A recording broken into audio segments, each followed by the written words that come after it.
Hello and welcome to the Car Crazy channel. Today on Joyrides we have a one of one, a very special van. This, ladies and gentlemen, is the Kia Pregio.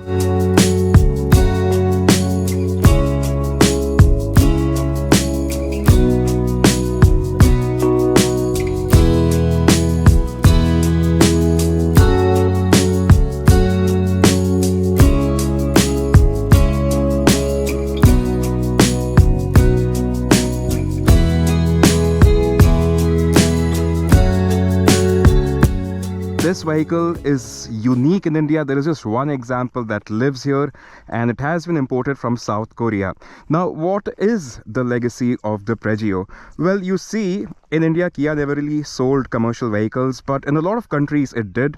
In Brazil, in South Korea and Philippines, in Thailand, they had a model called the Bongo, which was basically a rebadged Mazda Bongo, used to use the same gearbox, the same engines and all. And on that platform, Kia used to sell a passenger vehicle called the Besta. Now, it was extremely popular. It was in fact the best-selling van in Brazil, but over time people did complain about a few issues, especially with the powertrain. So Kia fixed those issues, and the new van, when it was introduced, was called the Pregio. So here we have it. It was put into production starting in 95, and up until 2003 this generation of the Pregio was sold. From some angles it looks very similar to the Toyota Hiace because it is a super big van, extremely long, great capacity. It could seat up to 12. There was also a grand version that could seat 15 passengers, so it is a very capable vehicle. But over the Hiace, this was cheaper, so it had better ride and it was way cheaper than the Hiace, and those were the two key selling points of the Pregio. See, a very nice grille on the front, has chrome on it, and this logo as well. So with this Pregio, when this car was in production, is when the Kia logo changed. Earlier it had the company had the older logo, the chimney logo. On the front you would see this nice bull bar that came from factory. It has the Pregio branding on it, and I'm going to give you a quick look at the vehicle. Really long, and take a look at that location. It is just beautiful. These sort of vehicles are supposed to come to places like this. You come here with your mates, you come here with your camping gear, and you set up camp.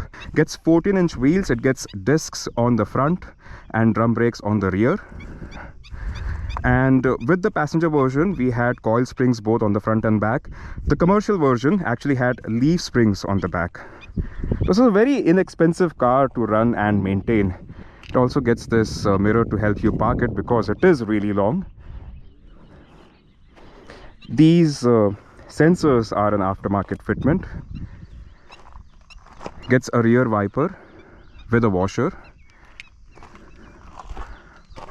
All right, Pregio branding on both sides.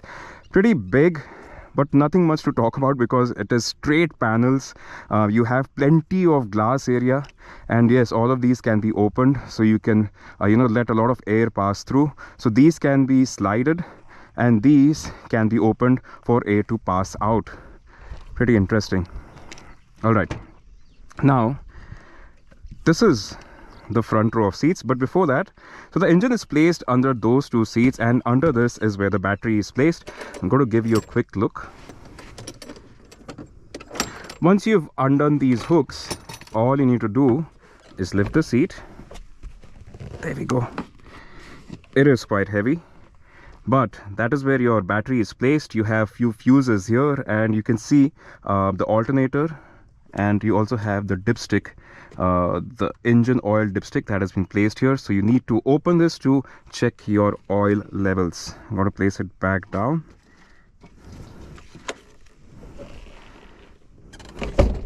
All right, it literally just sits on the floor along with the rail assembly. So yes, you can definitely adjust. So you can adjust according to your driving position. Before we hop in, let me show you the engine from that side.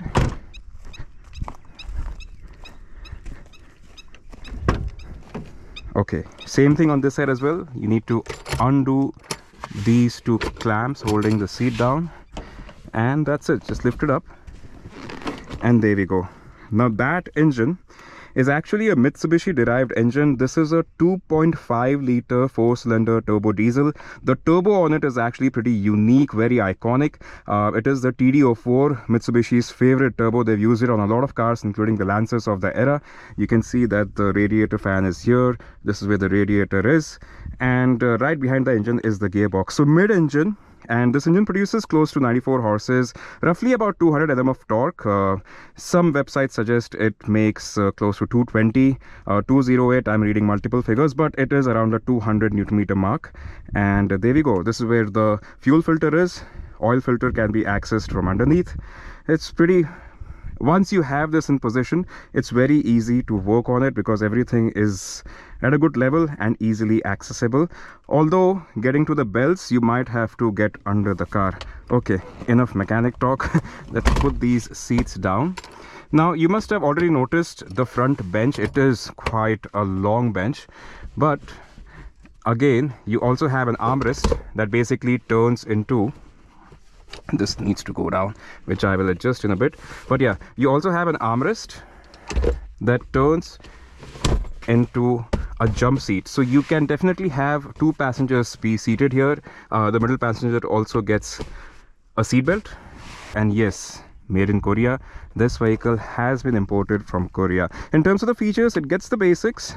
Actually, let's hop on the driver's side and show you the features. Check out the key, original key.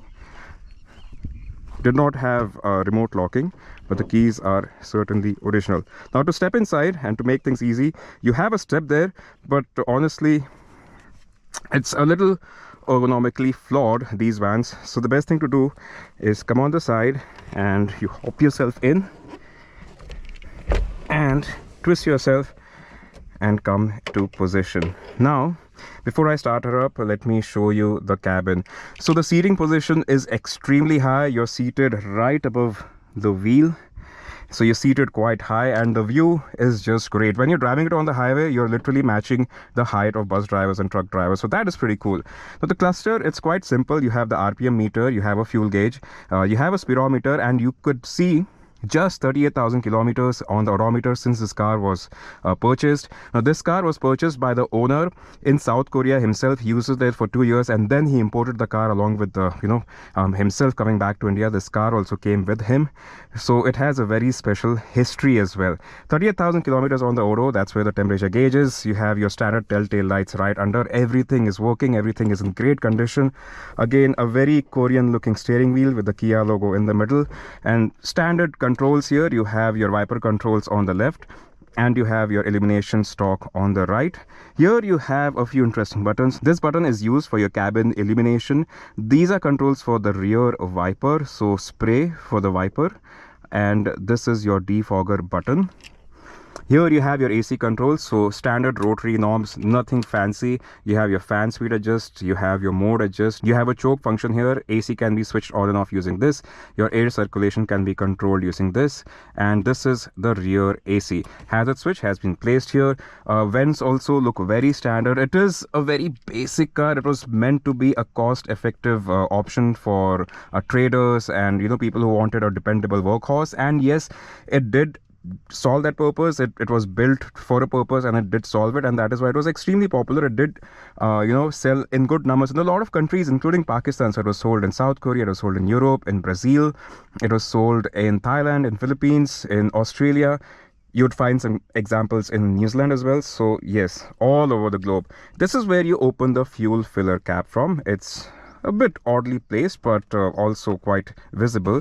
You get a 5-speed transmission, so yes, that is what the gear knob also reads. A flat dashboard that is so low, and it is so different from your modern cars, because in modern cars you're seated here and the dashboard is right up there, whereas here you're seated higher and the dashboard is lower. This aids good visibility. Doors as well, standard doors. You have very narrow door pockets and very basic construction here. Front 2 windows are powered, and these are the only powered windows. The rest of it is all manual control.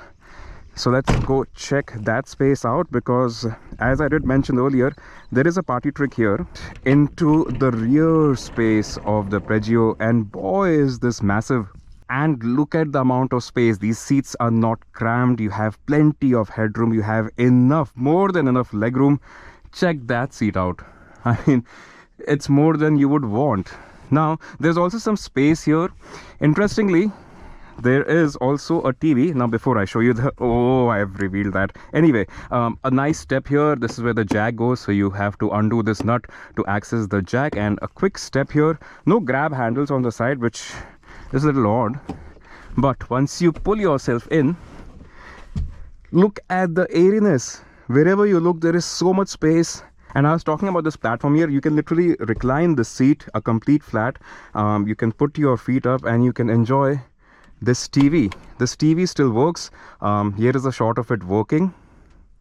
There, yes. So you can enjoy your long drives, and all of your friends, 5 passengers in the back, can enjoy their time here, watch TV, and have plenty of fun. Now, this is where the AC vents have been placed, and the controls are here. On the right side, you have plenty of ashtrays.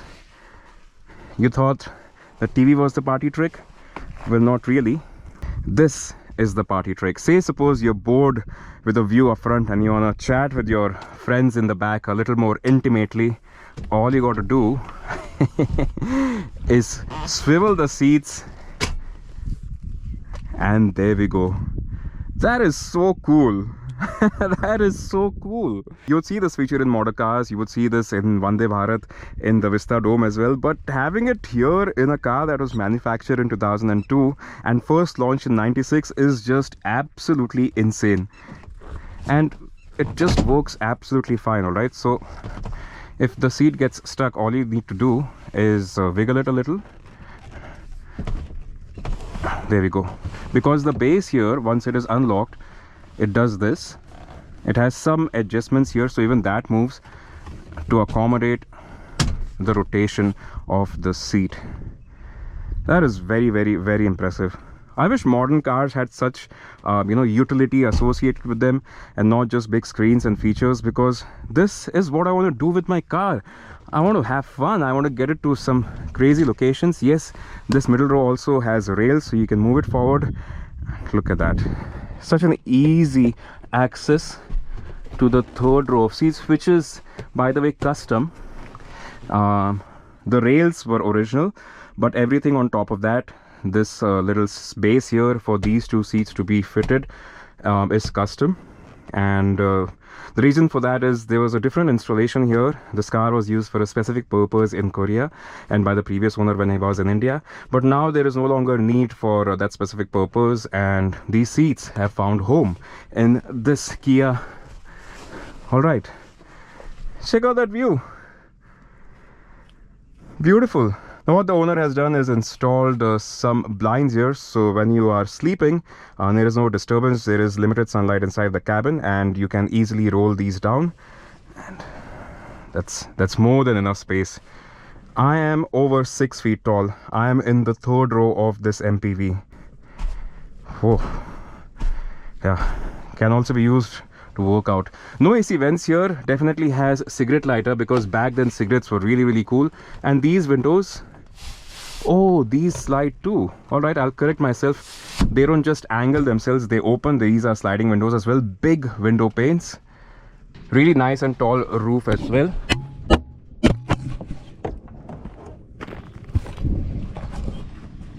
Nice, nice, nice. So this is impressive. Let's quickly also show you the boot space while you're at it. Nothing impressive except the fact that it gets a really, really long tailgate. Look at how low the loading lip is. You have a handle to pull it down, because it can get a little heavy and a little too tall for shorter drivers. But that's a quick look at the boot space that has been occupied by the speakers. Suits the purpose here. So the speakers, the head unit and the TV all are connected, all work. I'll show that to you as well. You have access to some more ashtrays. Wherever you look, you have ashtrays. Well, by the way, this sticker is still from when the car was new.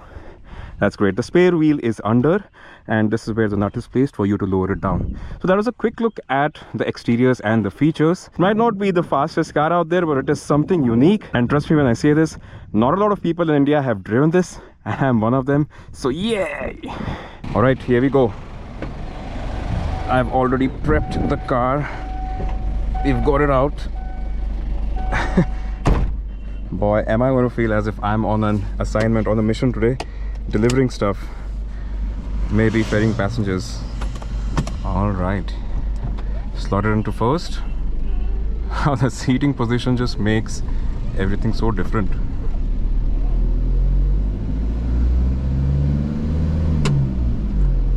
You're seated really high, and there is a good view around to enjoy. Well, straight up, this diesel engine, it actually feels quite refined. I mean, you can obviously hear it, but it is not coarse. Third gear pull. Okay, now you do have to take it into factor that we are traveling with just one person in the vehicle, whereas it is meant to ferry, let's say, at least 7. But it is fine. I mean, it is cruising at decent speeds. It's just above 60 as per the speedometer, that is.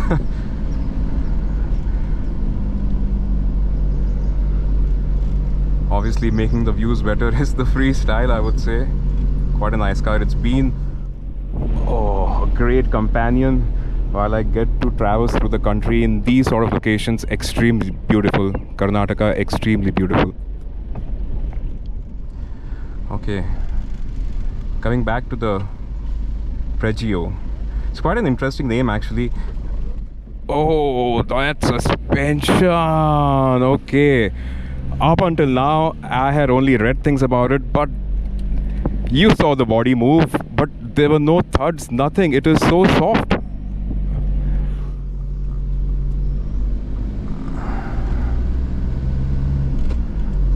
Okay, can take corners decently. I mean, the steering feel disconnected from the wheels, but that is also because of the placement of the axle. This is a different sort of a construction. A cab over van is what they call it. So basically a frame, a ladder frame, on which sits this body. Quite a nice location, attracts a lot of bikers. Good views. Been lucky to experience some really nice roads and really nice locations, and also been lucky to drive something as unique as this. OMG. Seriously. Yeah, I mean, once you get used to the torque delivery, I mean, where once you know how to anticipate the power, it is actually quite manageable. The suspension is something to die for. Does not feel like a van from behind the wheel. It is super soft. I mean, it is a van, but the way that the suspension behaves, it is very smooth. There are no thuds. It's a very comfortable cabin. There we go, slightly open road, second gear pull. You can see that the power delivery is quite linear. It does not push you back in the seat. See, there are no driving modes here to alter, but it does not, you know, give you that sort of a kick. It is linear, but it does pick up pace eventually. All sorts of modes of transportation here today.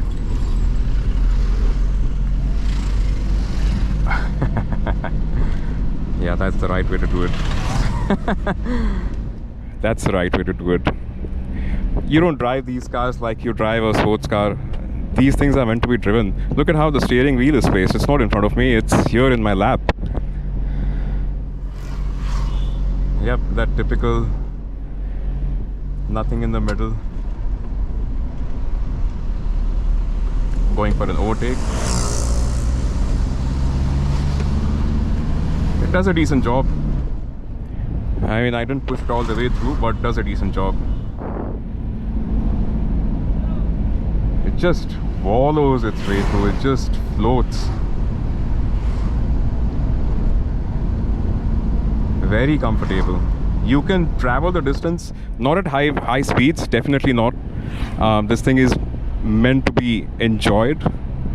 Rather, you're supposed to sit inside and enjoy. See, inside my freestyle, I wouldn't have gotten such a view. Because I'm seated so high, things are different. Things are different not just for me as a driver, but for everyone in the cabin, because the glass area is literally at my level and it is a little constant from the start till the end. Oh, what a good day. Rear wheel driven. You feel it when you are powering it through, the way it squats, you feel it.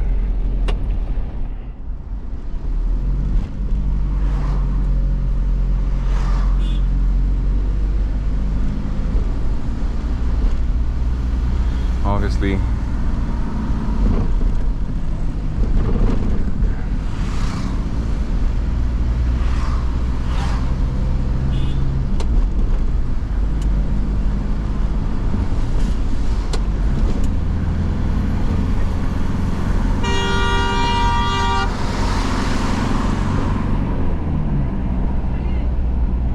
Your typical Thar owner, ladies and gentlemen, presenting to you another black Thar.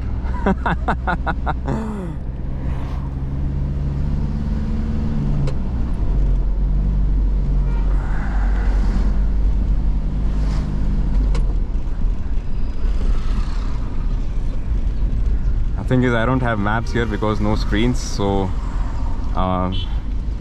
you know that blue car on Google Maps? Well, that's mine. That white Freestyle, that's my blue car today. No toll for cars or private vehicles, it seems. Let's give it some beans. Time to catch up.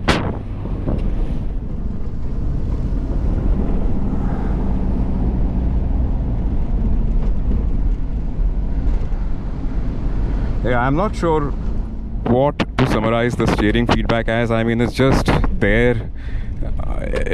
It's just there. it's nothing to write home about.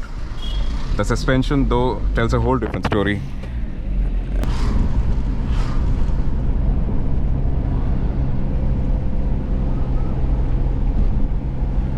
It's quite a soft suspension. I guess when you load it up, it settles a little bit more.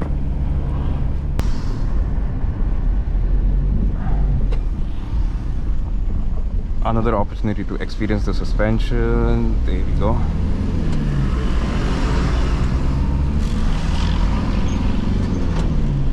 So this engine, this 4-cylinder turbo diesel engine, is actually, you know, not enough to keep up with an Activa. Well, not when it comes to pickup. This, I think, would do 0 to 100 in about 30 seconds. So it's definitely not got accelerating power. It does have cruising abilities. So all you need to do is work your way up the gears. And once you are at decent speeds, you got to be careful of that weight. There we go. It's completely fine.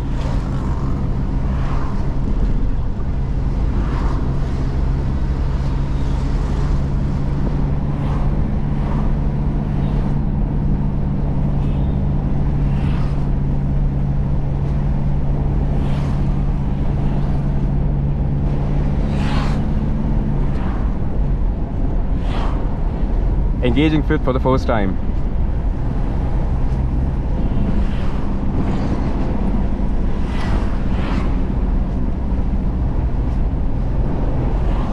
It can pick up from about 60 all the way to 120, 130. Top speed is rated at 140. I'm not sure it would be safe to drive it at those speeds, mainly because of the braking. It's because when you brake hard, you know, it's such a long and heavy vehicle, and it just drives on 14-inch wheels, so it sort of moves around a lot when you're braking hard. But as I keep saying again and again, this is not a vehicle that you have to push. This is a vehicle that you have to you know, use as an enabler to get to beautiful places and enjoy the view. You saw that, didn't you? The steering. Brake steering. This isn't torque steering, this is brake steering.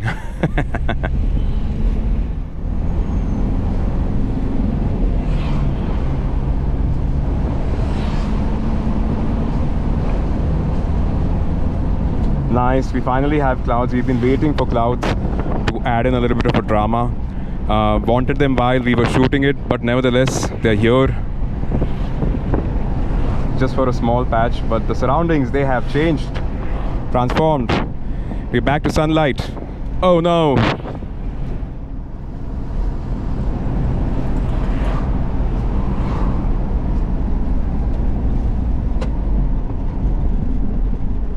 I was actually supposed to hand it back, but you know what?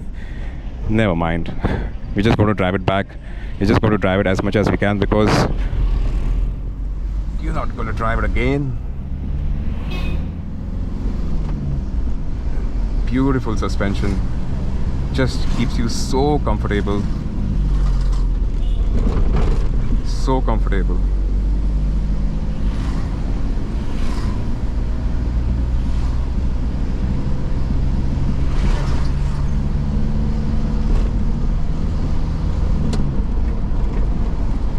There we go. Look at it. Look at it dance. It's got its own hip-hop mode. There we go. Nice.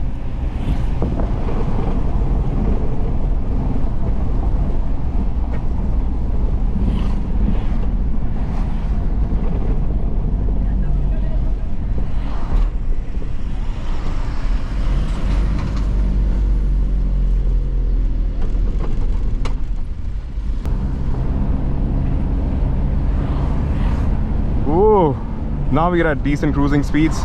Now we are doing it the right way. There we go. There we go. This is good. This is good. This is home. This is what it's meant to do. It's meant to, you know, bunch miles. Not just alone. Kind of feels lonely here, but you definitely need to get your mates, your family, whatever, whoever you want to get. Just get it here and just leave. Hit the road, man. Woof. Want to make a few quick stops? You can do that too. Quick disclaimer here, please don't drink and drive, but yeah, you get the gist.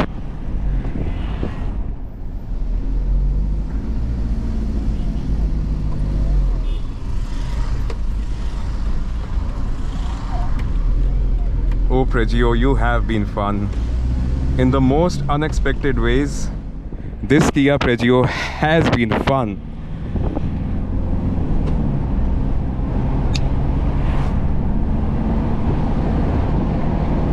Another beautiful patch of road for this vehicle.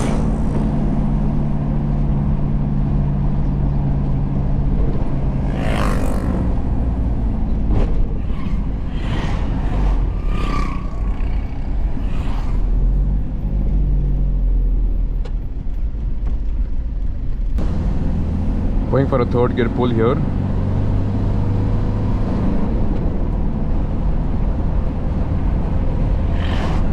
That's good enough. That's plenty.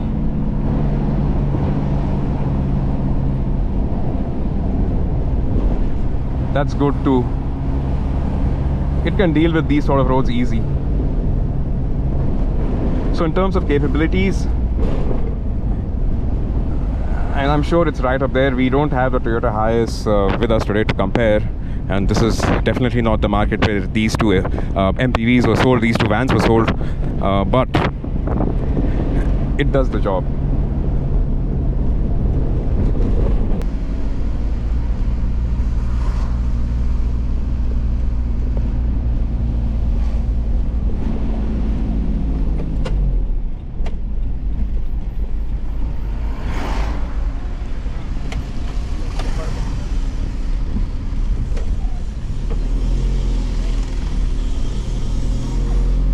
Alright guys, that was a quick driving impression of the Kia Pregio. Now I sure did have a lot of fun. Thank you so much for your support across all the platforms. It's because of that I actually get invited to drive these awesome cars and give you my opinions, or rather share my experience, and it surely was a lot of fun today. Truly honored to have this opportunity. Thank you so much, and it's time to say goodbye.